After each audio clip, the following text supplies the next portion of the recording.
Minería ilegal en la Amazonía en Ecuador. Análisis del caso investigativo y cómo afectó a comunidades amazónicas. Grupo número uno, presentado por Cristín Nicole Ojeda Jiménez y Cristian Javier Varas Rosales.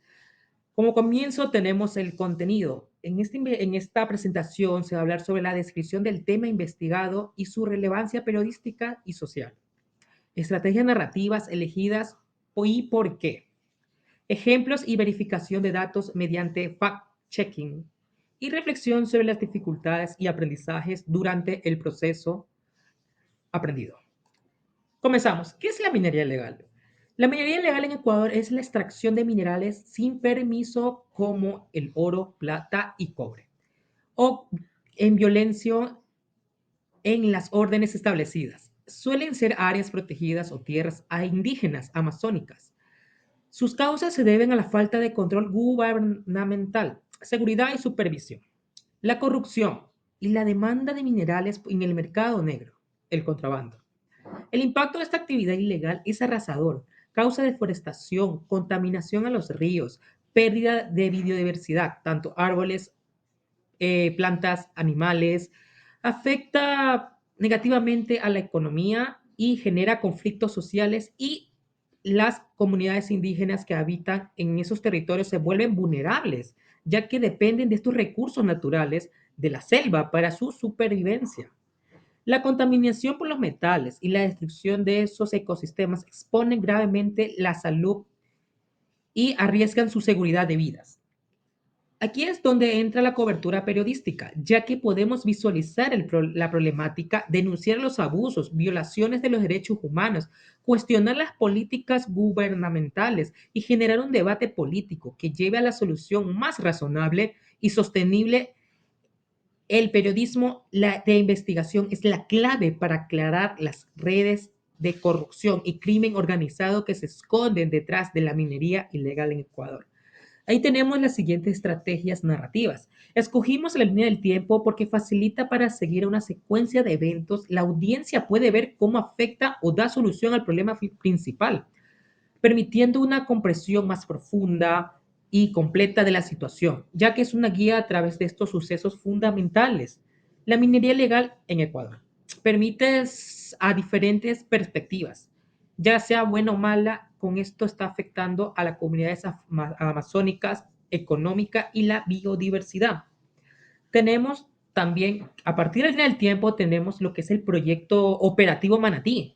Se ejecutó su primera operación en el año 2022. Se marcó el inicio de esta serie de operativos para el destinados a combatir la minería ilegal en la Amazonía de Ecuador, que está causando problemas en la biodiversidad y afectando los derechos de las comunidades indígenas.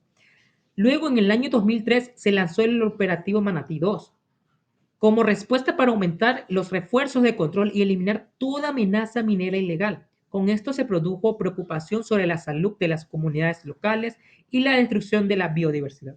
Con este operativo dio resultado positivo, ya que se detuvo la explotación ilegal, pero con el tiempo empeoró a pesar de los esfuerzos. Como último resultado tenemos el operativo Manatí 3, que se dio en mayo del mismo año 2023 como acción del gobierno por el crecimiento de la minería ilegal en la Amazonía, por presencia de grupos colombianos armados que protegían la minería ilegal. El operativo se llevó a cabo por la preocupación de la biodiversidad y los derechos de las comunidades indígenas. De ahí tenemos lo que es, dentro de eso tenemos un testimonio anónimo, un testimonio conmovedor. Proviene de un trabajador local de la minería ilegal en la región de la Amazonía ecuatoriana. El hombre relata cómo llegó al mundo de la minería durante varios años. Compartió su experiencia sobre la fiebre de oro que ha perjudicado a la comunidad. Nos cuenta que al principio la minería era una oportunidad única para mejorar su vida económica. Sin embargo, hay, se comenzó a notar los efectos negativos del metal de mercurio. Y no solo eso, ya que había presencia de crimen organizado para la extracción del mineral ilegal. Esto no solo afectó su salud, sino también el entorno como sus compañeros y sus familiares.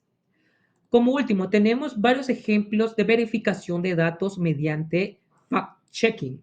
Para asegurar la veracidad de estos datos, usamos fuentes oficiales, tanto como reportes de organizaciones gubernamentales o informaciones independientes del caso sobre la explotación minera.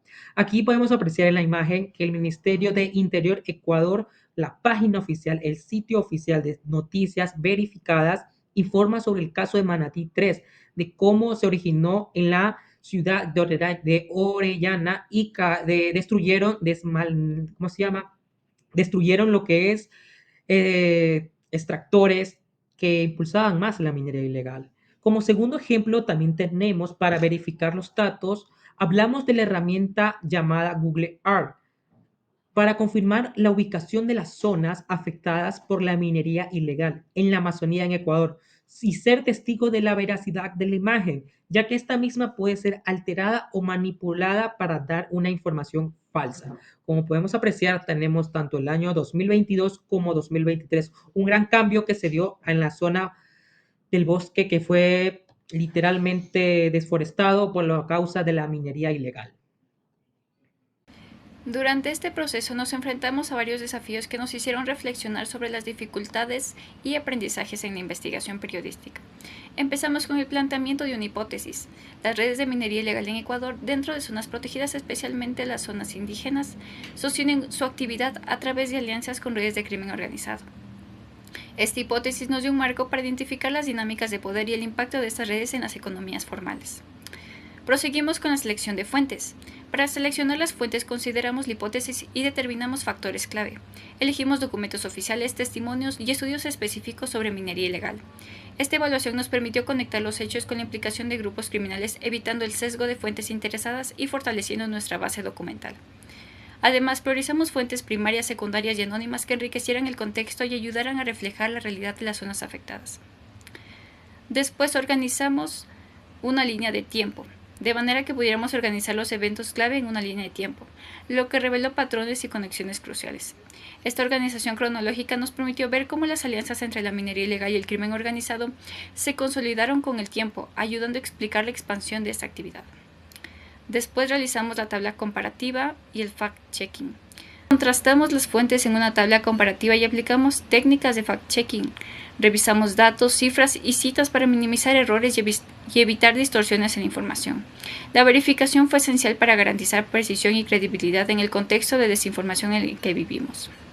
Este proceso fue un aprendizaje desde la elección de un tema de gran impacto social. También aprendimos sobre la verificación de información y el manejo de fuentes complejas, desde fuentes anónimas hasta posibles filtraciones, sabiendo diferenciar la información más relevante y clave para poder explicar toda la investigación. Aplicamos técnicas como el análisis crítico del contexto, chequeo de sesgos, intereses políticos y económicos, además de utilizar datos abiertos y fuentes públicas y organismos gubernamentales. Con esto, nuestro compromiso con la verdad se renueva, haciendo énfasis en que un periodismo riguroso es fundamental para informar con precisión y construir confianza en el público. Muchas gracias.